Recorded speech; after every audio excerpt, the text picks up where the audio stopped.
my area, beer was not sold. So it was like a recreational drink, not a drink to be abused.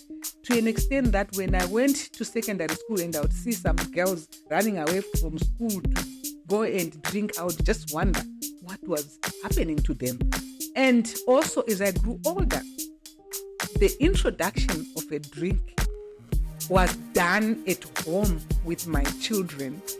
We never used to drink that much, but it was like I wanted them to actually expect.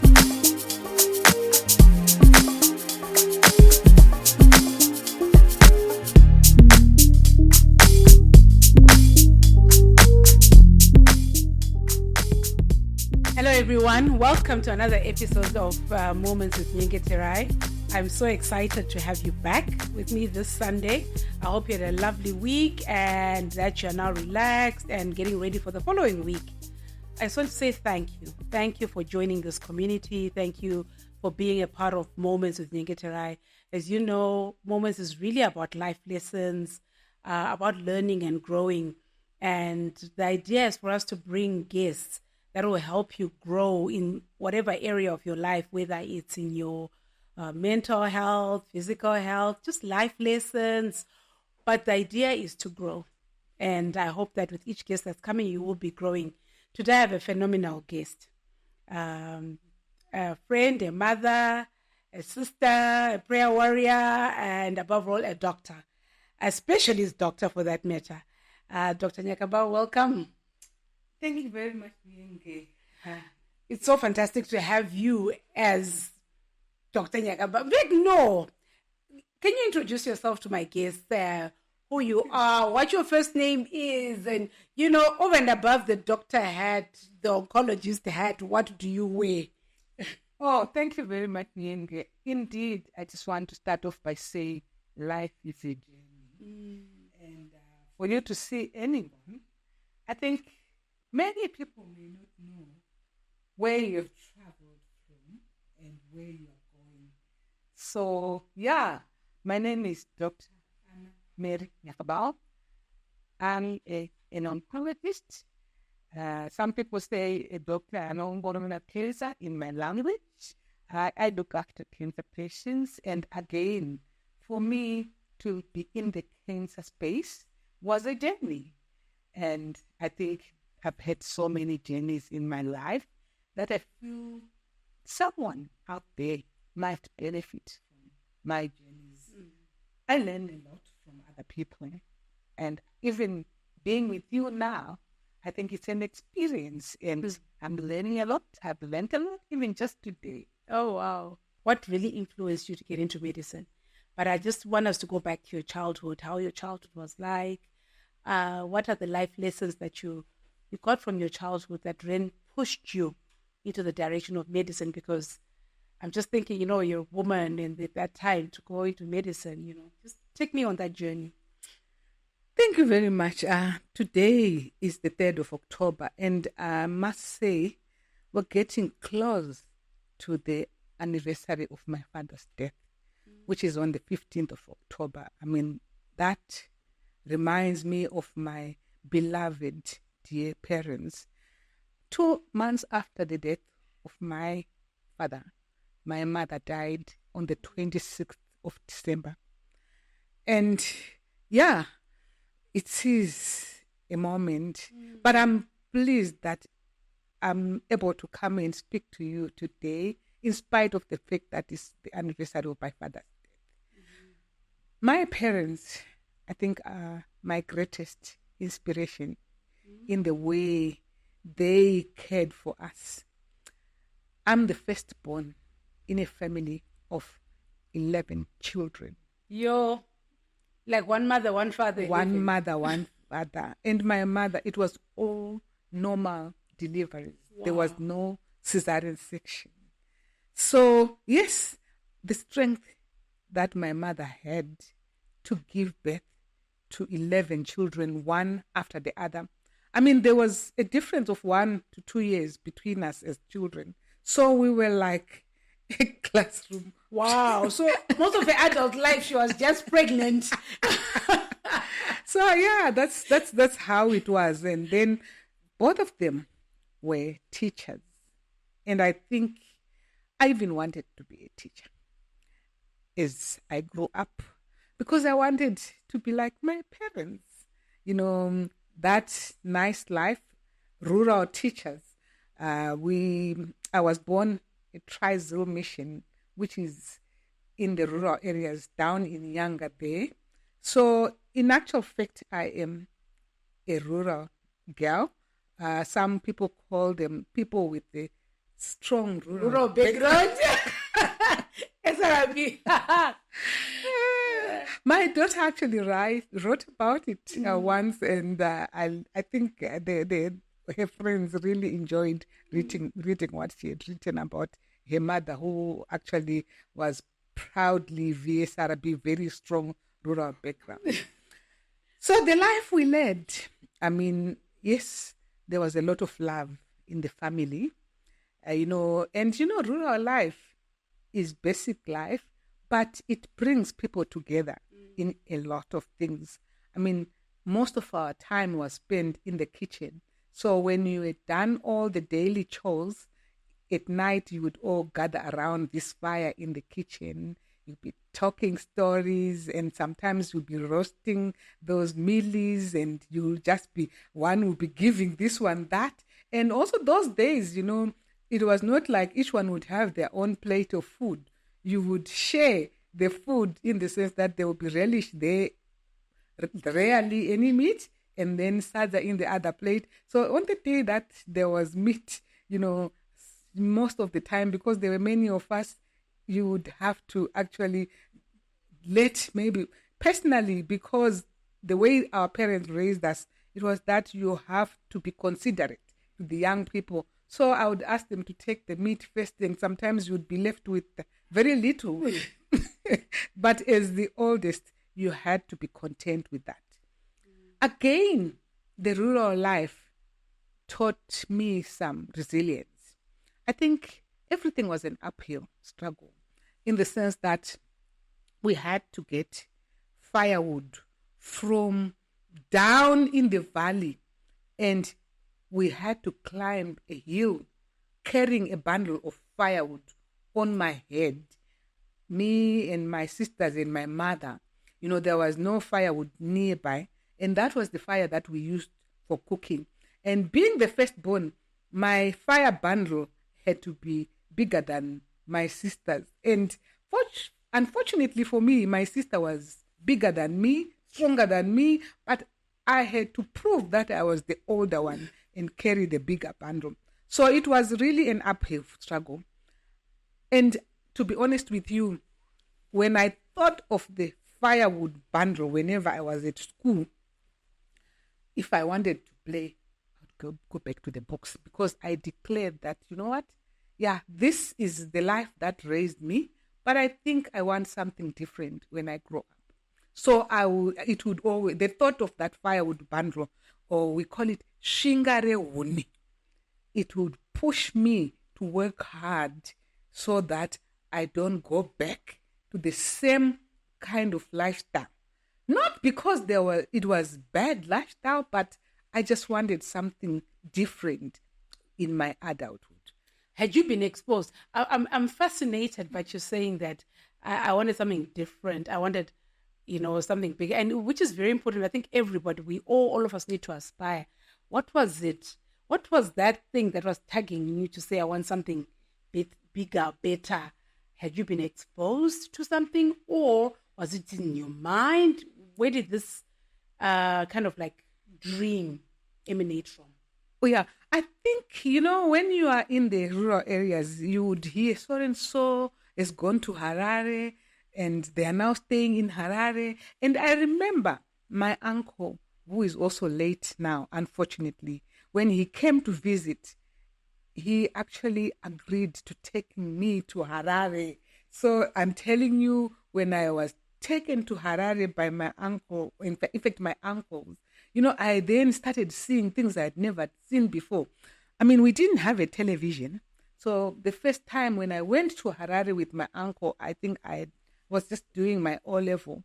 I then saw television, black and white television, and I was fascinated by this. And also, town life was different. So I said to myself, you know what? Perhaps I should work hard enough to be able to go and maybe have an experience of this different kind of life. But still, I think there were lots of values in the rural life that I think are very useful, to the extent that I think it would be good even for the people who live in the towns to also have a kind of like experience and exposure. Maybe one of these days you could have a boot camp for the town girls so that they can go and have an experience in the rural life. My parents also used to actually get students from as far as America coming to experience rural life in my family's home, such that, I actually remember some students, 2 of them, young men or boys from America who were living with my parents, actually doing everything that their children should do.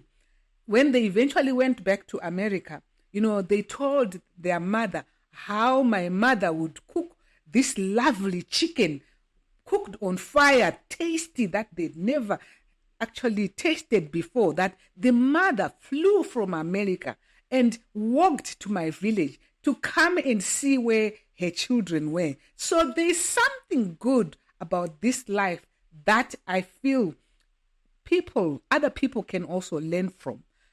The other thing that was an uphill struggle was even fetching firewood, fetching water from the well. That time we didn't have a well in our homestead. We had to go Kutsime. And again, because our house or our homestead is on this hill, we had to go down with an empty bucket, come up with a bucket full of water from the well. So it was another uphill struggle. Going to school, Tri-Hill means 3 hills. It was again on the hill. You had to walk. It's about 4 kilometers every day. And you walk to school. And before you go to school, you had to wake up and do some household chores. I'm telling you, those days, I used to think, my parents, I used to think, these people, they actually practice what we call child labor. I think all of us back then thought our parents were practicing child labor. Because we'd be waking up early in the morning to go and fetch firewood again. Sometimes I'll be the one who is leading the kettle. They used to put the firewood in the Scotch cart. So I would be leading the kettle, holding the strings that direct the kettle to wherever we wanted to get the firewood. It was an experience, but not a pleasant one, in the sense that it was hard work, waking up, and then after working in the fields and working to go and fetch firewood, then you would start putting up on the fire, then you cook whatever you wanted to eat, or eat what was left over from yesterday. The sadza that was there yesterday is called munya. Mm-hmm. We would eat that, maybe put a bit of syrup.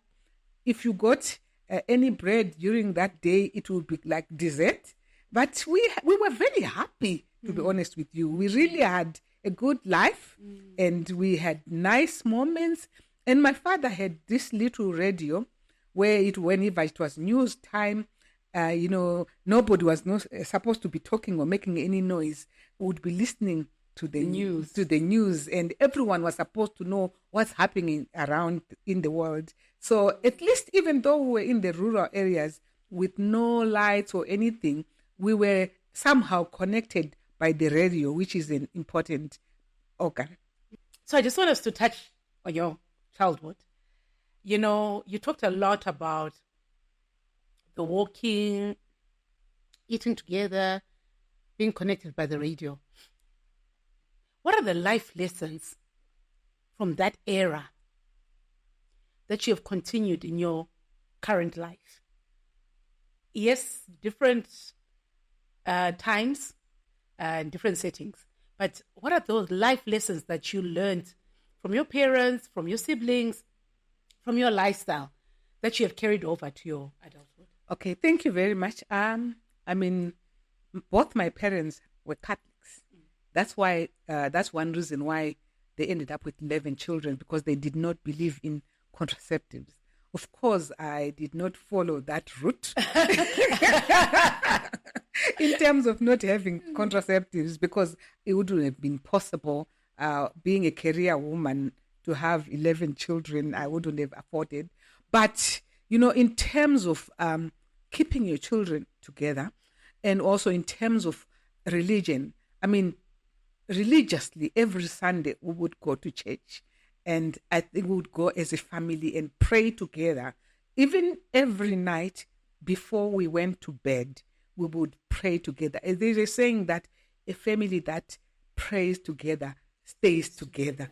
So I think that is very important. Even for my own children, before they went to bed, I would pray with them. And I would also try as much as possible to sit with my children on the table in the evenings, so that you can be talking about what happened to you today.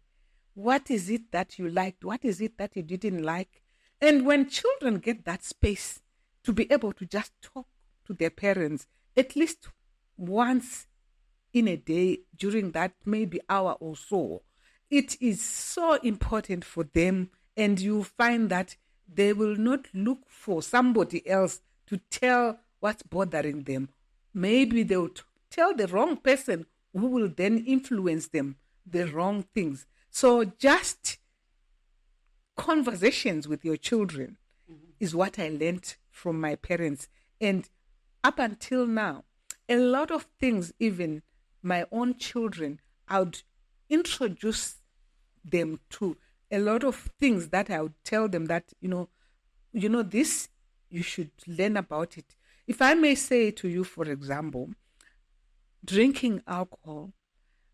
In my family, I actually could brew 7 days beer with my mother. We used to brew it. And in my area, beer was not sold. So it was like a recreational drink, not a drink to be abused. To an extent that when I went to secondary school and I would see some girls running away from school to go and drink, I would just wonder what was happening to them. And also, as I grew older, the introduction of a drink was done at home with my children. We never used to drink that much, but it was like I wanted them to actually experiment in the comfort of their home and see what happens to them, such that when things like that, when they come across those things elsewhere, it was not going to be something that is new and maybe exciting in the wrong environment for them. So those are some of the things: praying with my children, making sure we actually meet on a daily basis, talk about issues. I'm not saying I'm the best parent, but I tried my best, even though I had busy schedule, to make sure that I would give them some time to be able to get to hear what they had to say to me. So those are some of the things that I learned, and many more things. In terms of even learning, my parents, even up to the time when I was now at A-level, I did my A-level at one of the reputable schools, St. Ignatius College. Coming from the rural areas, they would actually board the bus to come on Parents' Day. They made it a point that they came to see what I was doing at school religiously every time. And they would talk to my teachers. And actually, my father was very talkative. He would then be the one introducing himself to the teacher and telling them about how they raised me and also. And that way, also, the school valued me because they would see these teachers from deep down in the rural areas coming to see their daughter actually at the school, and that validated my existence at the school. So these are some of the things I learned, such that even when my children were also going to school, even though I was busy, when it came to Parents' Day, it was something that I valued so much that everything had to stop so that I go and see how my children are doing at the school. Because as a parent, you can't spend the whole term without knowing what your child is doing.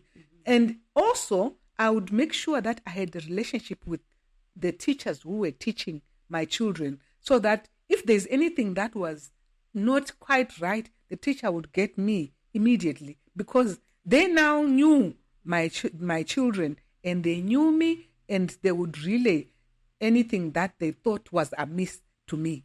So those are some of the lessons that I learned from my parents in terms of raising my own children, and also the bringing up they did to me.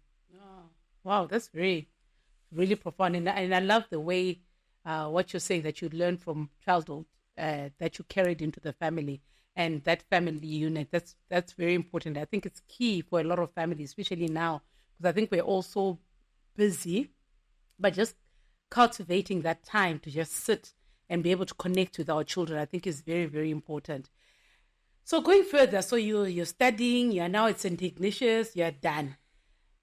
Then how did you now get into the medical field? How did you get there?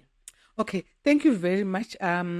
Because we had this connection with the family members, there was a Dr. Mangoma who was a family doctor. So I heard about this doctor, and I said, you know what?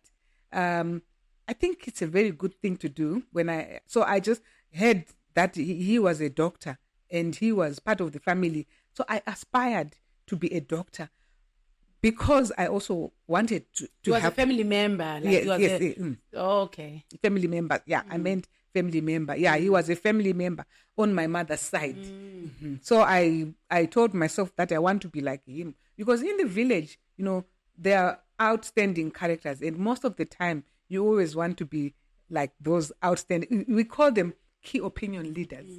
So he was one of the key opinion leader that I had, and I actually decided to do sciences from my secondary school onwards, so that I would work towards joining medical school. And this was actually helpful in the sense that I had made up my mind that I wanted to be a doctor, and it helped me in the selection of subjects that I was doing. And when I went to St. Ignatius, I almost missed the boat, in the sense that during that time, because I was from the rural areas, I had to travel all the way from the rural areas. And then when I got to Harare, and I was with my uncles, there was a strike of bus drivers, and I missed the first day at St. Ignatius. By the time I got to St. Ignatius, for you to be able to do medicine, you must do chemistry, and this class was full. So I was told, I'm sorry, you can't do chemistry. And I knew that was the end of my medical career. So I told the teacher, his name was Mr. Goredema, and he said, well, maybe try and go and see the headmaster, so that you can see if you can actually be able to be made to come and do chemistry. So I went to the headmaster. I don't know where I got the confidence to just go and tell the headmaster that, yes, you tell me that the class is full, but I want to do medicine and I have to do chemistry. And then the headmaster said, if the teacher accepts, you can go and do medicine and do chemistry. So I went, and the teacher accepted me, and I'm very grateful to this teacher, Mr. Goredema, wherever he is, because he made it possible for me to do chemistry. So the lesson here is that when you want to do something in life, when you've got a goal, I think nothing will stop you. You should be unstoppable. You should try as much as possible to do everything within your means, so that you can achieve what you want in the end. I mean, of course, this was not the only hurdle. Before that, I had been at Bonda Mission School. That's where I did from Form 1 up to Form 3. And when I was there, it was during the war. And what happened? There was a bomb scare at the school. And we were told everyone has to go back home. And this is like the beginning of the war. There were actually people going to Mozambique during that time. But me, I told myself that, you know what? I know what I want. I want to do medicine. So I would see my friends going, I didn't know how they went, but they were hearsay that, they are going this way. So I decided, no, I'm not going. But the school was closed. I went back to the rural areas. There I was back to home, where, the very life that I thought I would run away from, I was back to square one. And unfortunately, that time, there was a group of liberators who believed that everyone must be in the liberation struggle. So I actually joined the girls and boys who were helping. We call them war collaborators. So I was a war collaborator for about 8 months. It wasn't easy. I actually wrote an article in the Herald about one of my experiences where I almost died carrying a chicken on my back. The chicken was the food that had to be eaten at the base. So I survived because what happened? So what happened is that, I was walking towards the base. The base was called Manjoro Base, where the war liberators were, and usually, the protection of the fighters was that they were amongst the people. So the people would be the intelligence and so on. So we were the ones who were carrying the food. We had to go with live chicken because sometimes, some people are not very good. Maybe a killed chicken would be poisoned and they would be poisoned. So this was my turn to take the chicken to the base. And whilst I was on the way, a helicopter spotted me and it was hovering over me and it actually came closer to me and my feet were shaking. I was but I told myself that if I just make any silly mistake here, I'm gone. I could have been bombed. But I just kept walking. I was age 17. I kept walking, my heart beating, my legs like cotton wool. But because I was determined to live, I kept on going. And I think many people go through life where they feel that they've reached the end. And you just need to keep holding on to that little ray of hope, little whatever. Because when the helicopter flew off, I was rejuvenated. And if I had given up at the last minute, I wouldn't be here talking to you, Nyenge. So, the lesson here is that there is nothing that is impossible. There is nothing that is insurmountable. And I think we must keep going. We must keep fighting. We will get there. And in life, that's what you need to do, to be resolute and actually keep going, especially the girl child, because many times we give up too early and we just need to work hard, and be determined to get to where we want to go. So I couldn't go back home because at the best they expected meat. Yes. and then also, if I had gone back home and something had happened at the base, I would be number one suspect. So I had to proceed to the base and go with the meat. And people ate meat and they were happy as if nothing had happened. But yeah, that was the story. Oh, wow. Mm-hmm. Oh, wow. And then finally you went, so now you're done. You're done with high school. then uni days, you go and you study medicine. Yes, you know. yes. By then, like, were there a lot of females studying medicine, and what were the challenges that you met along the way, and what kept you going? Oh yeah, thank you very much. So St. Ignatius was a very good school.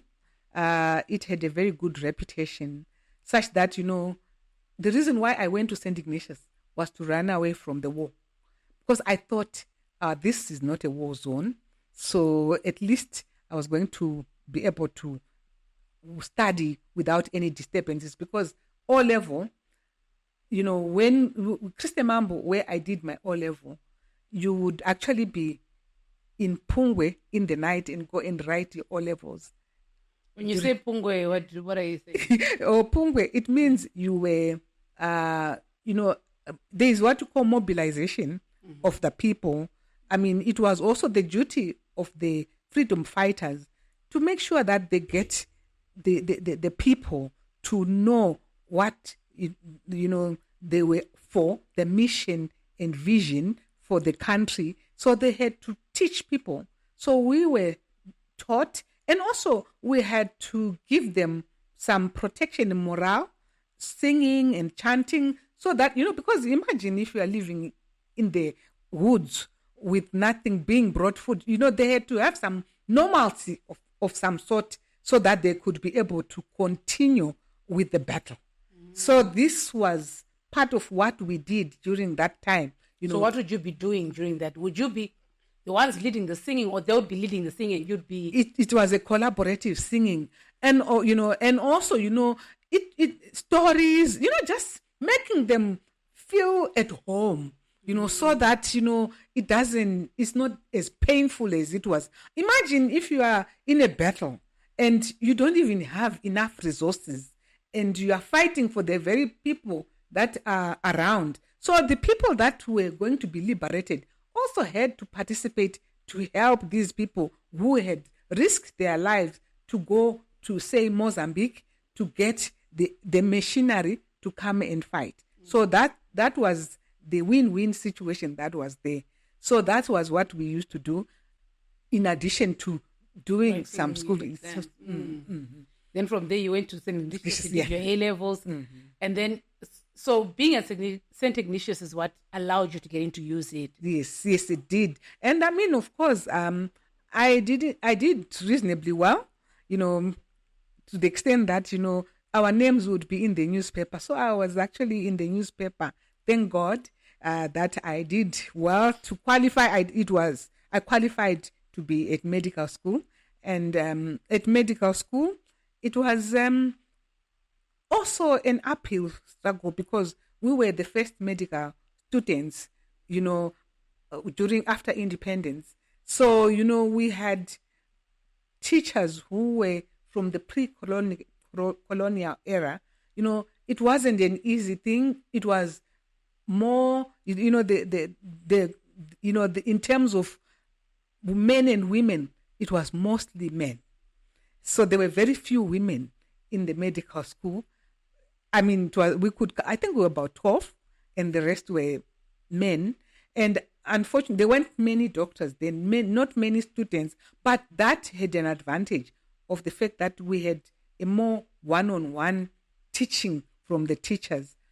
Unlike when you have more students, sometimes someone may finish without having as much one-on-one teaching as we used to have ourselves.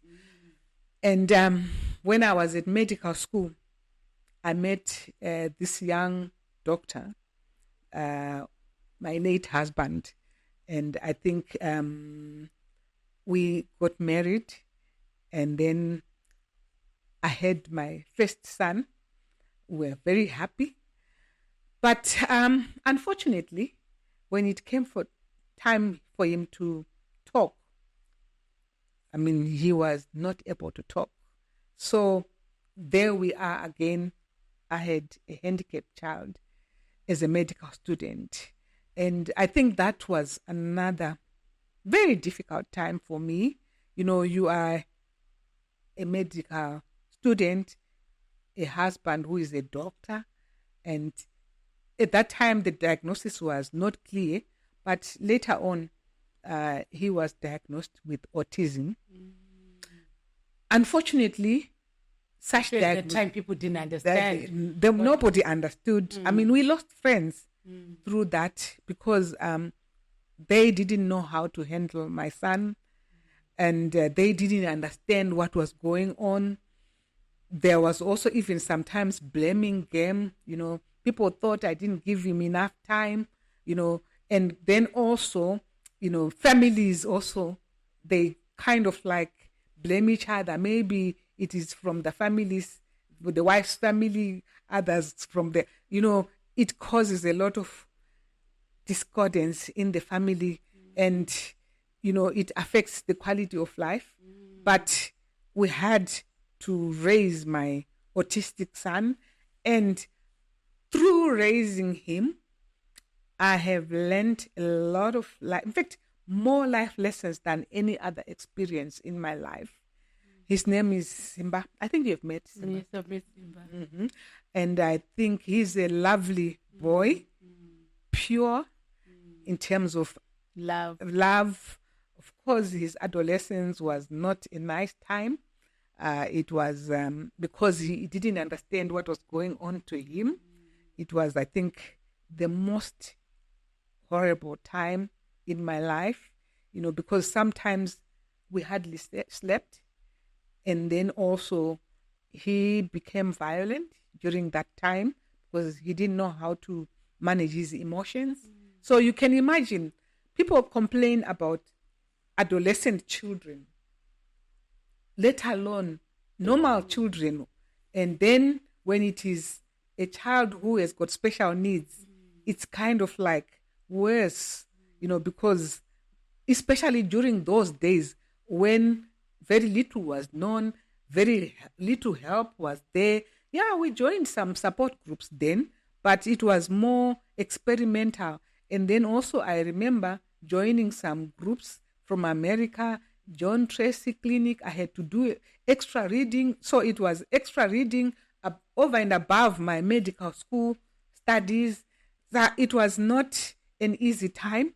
And also the other problem was I always had this fear that if I have another child, what if it becomes the same story?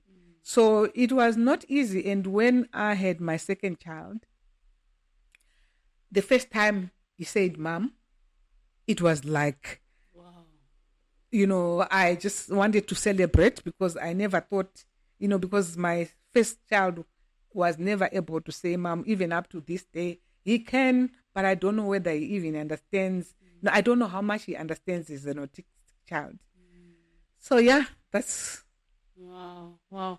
And how, for you, as a mom, as a African woman, how did you manage mentally raising an autistic child in an environment where people are judging you and looking at you? How did you manage mentally, and who were your support? Oh yeah. That's very good. I must say, this was the advantage of me coming from a huge family, because I always had either a sister or brother living with me, staying with me, such that, there was that extra hand. And also my parents were very much in control. They actually would come and assist to make sure that, we're together fighting this battle that was in the family, in terms of something that not many people were familiar with. But the family support that I had kept me going. And also my husband was very supportive, in the sense that even though I was a medical student, he realized that I had to set aside time to study. So he would actually manage the situation whilst I went to read. And, fortunately for me, sometimes he would give me tutorials as well, or ask his friends to give me tutorials. So, I had that extra added advantage, such that I didn't do badly at all. That's really good. That's good. And I think having support for everyone, it always helps, because I think what makes a lot of people get tired and maybe not give a lot is because when they don't have a good support system, then they fall apart. And then you graduated, you became a doctor. What led you to become an oncologist? I want to get there. An oncologist. Why oncology? Okay, thank you very much. I think initially it was actually by mistake that I became an oncologist. So you know what? I just after I'd finished my medicine degree, and I had worked for a few years. There was one senior colleague who went to St. Ignatius College. He was a very good debater, the late Dr. Isidore Pashakawambra. He was such an influential person, and I wanted to go and work where he was working. So I decided to work. He was working in the radiotherapy department. I didn't even know what happened there. So I said, you know what? Let me go and work there. And I also thought that there were no night duties so that I could spend more time with my children. So I went there, and then I started. He had left, but I went there and I worked there. And after a year or two, I actually decided, no, okay, I've worked here. I can go back to what I wanted to do in life. So I went back and I worked elsewhere. But I found out that I'd fallen in love with this profession, working with cancer patients. I found that, I actually liked that contact with these patients. They are special patients. When you get to know them, you can learn a lot from them, and you can actually be able to do something that satisfies you. I felt that satisfaction in managing these patients, that I felt like this is what I wanted to do in my life. And up to today, I don't even have a moment where I regret having been an oncologist, because amongst the patients are my sisters, my brothers, my mothers, my friends. We are a community with our patients. And once you get into it, it's like a cult. You can't get out of it. Wow. Sure, Dr. Nyakabau, I could go on and on. I still have a lot of things that I would want to unpack.